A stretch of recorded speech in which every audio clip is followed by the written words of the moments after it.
I'll be going over some of the best mods that have released over the past few weeks. As with any mod showcase, I'll be including a range of different mods to ensure there'll be something that interests you. If you do go on to enjoy this video, please give it a like and subscribe, as it greatly helps out with growing the channel. So with that being said, let's take a look at the first mod with Edge UI. We have seen many incredible UI mods released for Skyrim over the years, and Edge UI is no exception.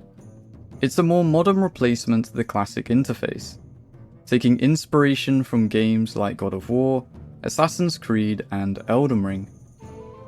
It makes drastic changes to almost every single menu in the game, including new notifications, a custom level up animation, and even features its very own loading screen. They started as a simple HUD replacer based on the popular interface mod known as Untarnished UI back in 2023, yet it has now reached a level where it's become a UI of its own identity.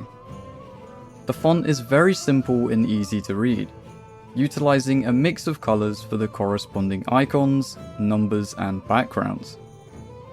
It has this sort of golden touch to everything, which honestly turned out great. And the best part is that all you need to get this working is simply install both Sky UI, which I'm sure almost all of you are using already, as well as Sky HUD. From there, you can begin experiencing Skyrim in this incredible yet immersive new way.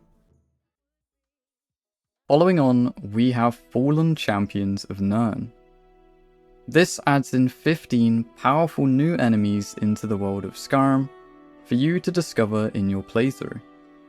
They vary from great warriors who have now been corrupted, to members of ancient orders and cults from the Elder Scrolls universe.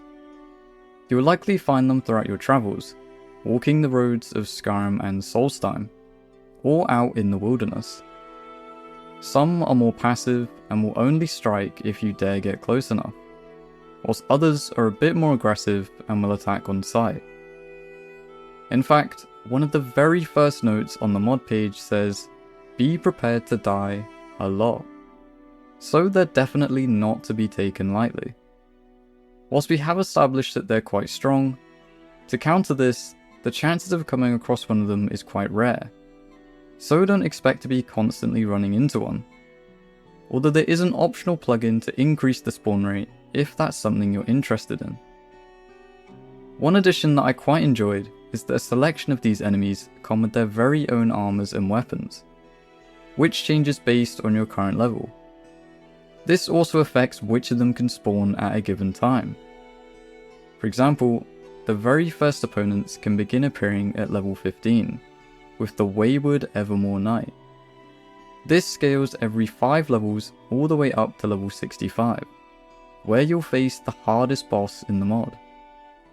Additionally, you have the chance of finding some new loot off of these encounters, including new spells, ingredients, and even some special artifacts, although I'm not quite sure what this entails. In terms of requirements, you'll need to make sure you have all of the Anniversary Edition creations installed, along with a mod called Skypatcher, and then you should be good to go. So be sure to check this one out if you're looking to add a bit more enemy variety for your next playthrough. Next up, we have Deadly Dragon Lairs All-in-One. This was created by FuzzBeed, a mod author who I actually covered a couple weeks back, so I already had high expectations. As the name suggests, this overhauls the many dragon lairs across Skyrim, all except the one added in the Dragonborn DLC. In the mod author's own words, dragons have very lackluster locations in Skyrim, usually occupying a small Nordic ruin or mountain peak. With the lone word wall, these lairs don't capture the grandeur that a ferocious dragon encounter should instill. This series hopes to rectify this issue by giving each of the dragon lairs its own sense of identity and scale. As you can see, these are no small changes. They're completely enhanced while still upholding a sense of immersion. Some actually look like entirely new locations, with the number of added assets that truly make them feel alive. Not only are there adjustments to the design of the dragon lairs, but there are a couple of new additions to spice up the gameplay. There are a bunch of new enemies that can show up in these areas that you normally wouldn't see. Most of these simply include skeletons, but it's still great to come across. In fact, they've even gone as far as adding in an entirely new interior at Autumn Watch Tower. As for the installation, all you need is the mod, and you can experience all of these great changes for yourself. Definitely think about giving this one a go, and maybe pair it with some of their other mods, as together it can bring massive improvements to the Elder Scrolls V. This next one isn't technically a new release, but rather a huge update to a pre-existing mod. SAIM, or Sanity and Insanity mod, aims to add new psychological gameplay additions to Skyrim, for both roleplay purposes, or just to add a bit more immersion for your characters. The first of the main features included with this mod are afflictions. Being out at night, damage received, and time spent inside dungeons will increase the likelihood of becoming battle afflicted. This can be temporarily stopped through gaining the effect Lover's Comfort, which you get simply by spending time with your in-game partner. Whilst the affliction is active, you'll start to hear dark whispers. These voices will go stronger over time, with the intention of getting you to commit evil acts in various parts of Skyrim. To combat this, you will need to craft a set of tools and use them from your inventory. But be warned, as this comes with the potential risk of actually suffering brain damage, where you'll face a decrease in regeneration against your health, stamina, and magicka. So what exactly comes with the new update? Well, the latest release, version 3.0, adds in oaths. At the start of your playthrough, you must swear upon an oath. Each one comes with their own set of rules that you must follow, else you'll face the consequences I mentioned earlier. For example, the Oath of the Sentinel of Life forbids you from using any form of necromancy. Doing so will result in breaking your oath.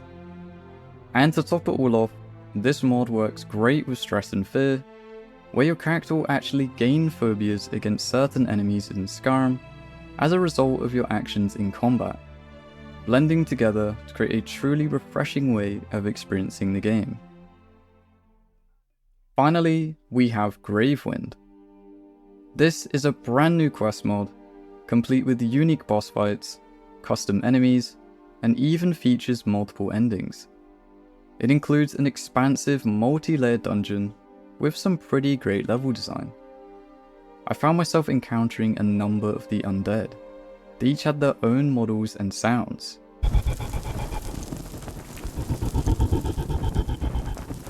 With this mod, you can now get your hands on spells from 3 new schools of magic, all of which looks amazing. We have Scarlet Lightning, a form of lightning magic themed around absorbing your target's health. Heavy Fire, which is a more intense take on some of the fire-related spells we have in Skyrim. And Shadow, where the caster directly manipulates with the life force of both the target and themselves.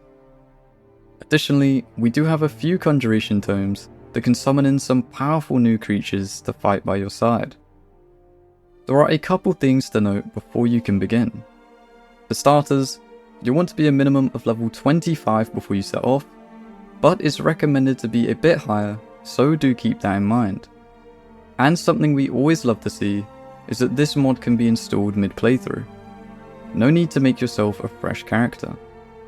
Once everything is taken care of and you're ready to get going with the mod, you want to travel just northwest of the roadside ruins in Falkreath and enter the abandoned homestead. As soon as you do though, it'll be a little while before you can head back out into the world, so be sure to stock up on all the essentials beforehand. I found this quest mod to be incredibly underrated, and is perfect for the spooky season. So there you have it, 5 new mods that you might consider adding into your load order. Thank you for watching, and I hope to see you in my next video.